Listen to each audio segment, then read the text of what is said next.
Ang CRVA is short for Climate Risk Vulnerability Assessment, no? And in this case, it's applied to fisheries, kaya tinatawag namin CRVA fisheries. Now, isa siyang tool or pamamaraan kung saan malalaman natin yung kahandaan ng fishery sector or a certain subsector sa fisheries tungkol sa impacts ng climate change or pagbabago ng panahon. Paano siya ginagamit o paano niya na-assess yung kahandaan ng isang sector sa fisheries, no?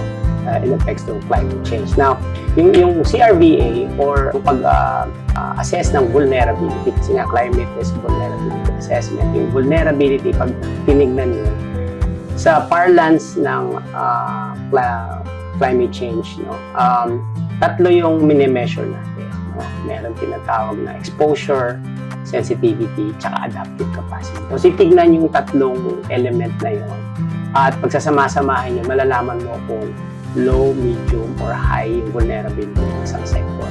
Yung exposure, titignan, i-measure yung mga, for example, dami ng hazards na dumadaan dun sa area kung saan na-assess. For example, dami ng typhoons, dami ng flooding, dami ng drought. So, hazards na tinitignan.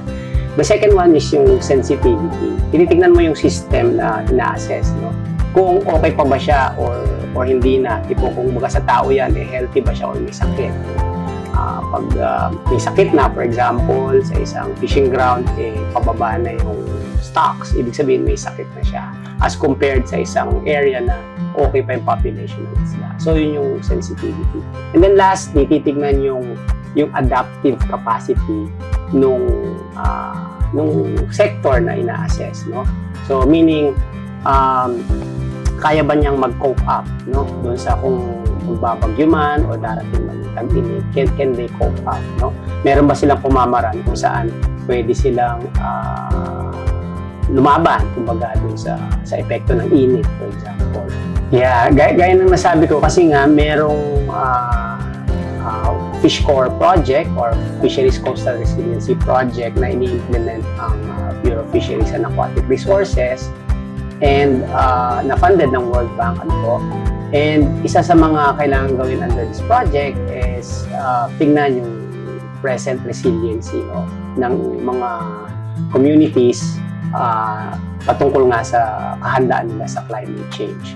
So, napili yung CRVA Fisheries, yung tool para i-assess yun. Now, yung Fish Corps kasi, at the outset, sa una pa lang, ay may target areas na po sila na kailangang sustain yung fisheries doon, whether it's capture or aquaculture. And ito nga po yung FMA 6 and 9. No? Kinakonduct po ang CRVA first po with data gathering. So, meron pong two main sources ng data. Una po ay yung mga international and local database. So, mga kinukuha po namin dito ay mga data katulad ng maximum daily temperature from World Clim at mga data po on flood and storm surge susceptibility from DNR. Tapos, meron po kaming kinakonduct na focus group discussion. Ang mga invited po namin ay mga LGU, from MAU, MENRO, MPDO, at NDRRM. Meron din po kami mga invited na fisher folk, usually po mga fisher folk leaders. At ang mga data po na kinukuha po namin sa kanila ay yung mga growth rate po ng isda, yung yield po ng harvest, kung meron po bang mga diseases sa kanilang aquaculture farms. And for LGUs naman, yung mga data po nila, like for example, kung may training po sila sa climate change, kung ano po yung status ng mga fisher folk at kung meron po silang early warning system. So during FGD po, dinidiscuss po namin sa kanila yung climate change, kung paano po sila naapektuhan ng climate change at ini-introduce po namin yung CRVA at paano po makakatulong ang CRVA sa kanilang pangisdaan. So after po ng FGD, magkakaroon po ng data analysis. I-analyze po kung ano yung magiging resulta ng CRVA.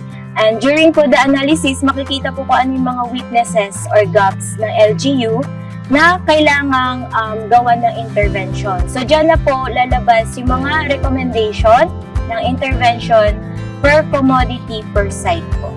And then after po ng recommendation, magkakaroon po ng cost-benefit analysis.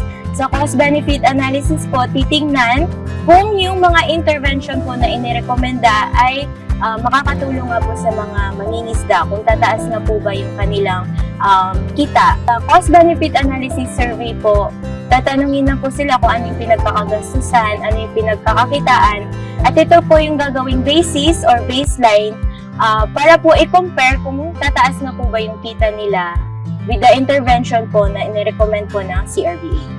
CRVA project po ng Fishcore ay merong dalawang phase. Yung phase 1 po with 14 LGUs ay tapos na po. Nag-submit na po kami ng terminal report sa Fishcore National Project Monitoring Office para sila po ang mag-re-release or magbibigay na resulta sa mga beneficiaries.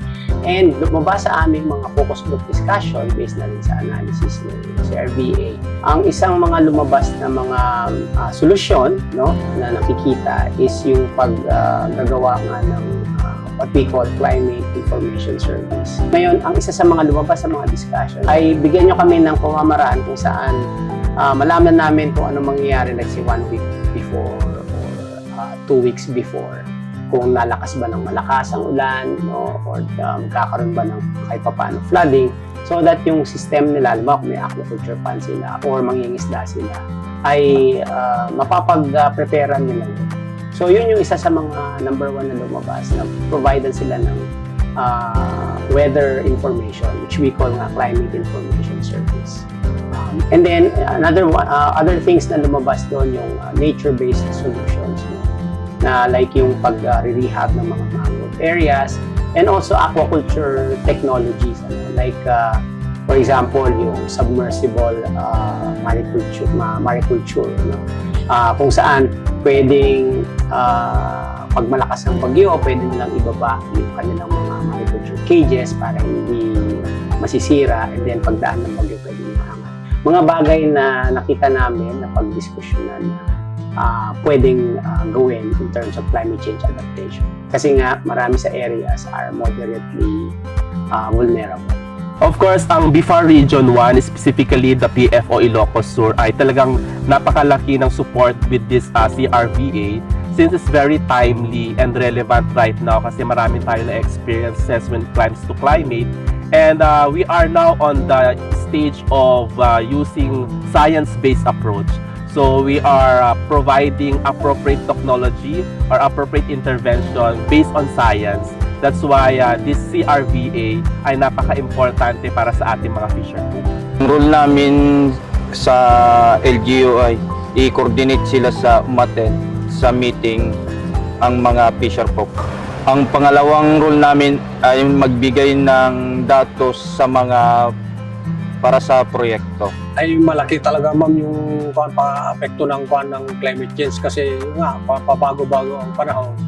Yung mga kids namin nga, sinabi ko nga dalawang beses na sinabi ko na mabagyo, tapos wala na kami pagkukuhanan ng fingerlings dahil sa sama ng panahon.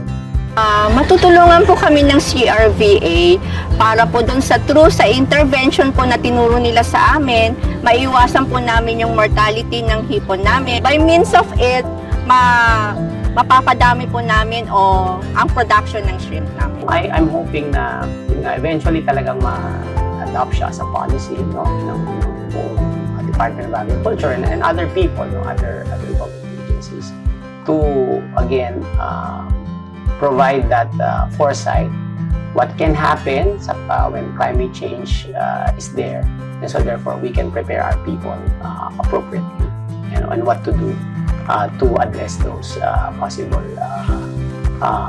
challenges. So and use that information out of the tool, no, so that mag-guide yung mga future investments under Fishcore, whether infrastructure, whether it's livelihood, no, whether it's capacity building, being guided by the CRVA results, so that not only tataas yung production, but actually naka-climate proof, kumbaga, yung mga communities natin, or our communities are able to adapt to the climate change challenges in the future.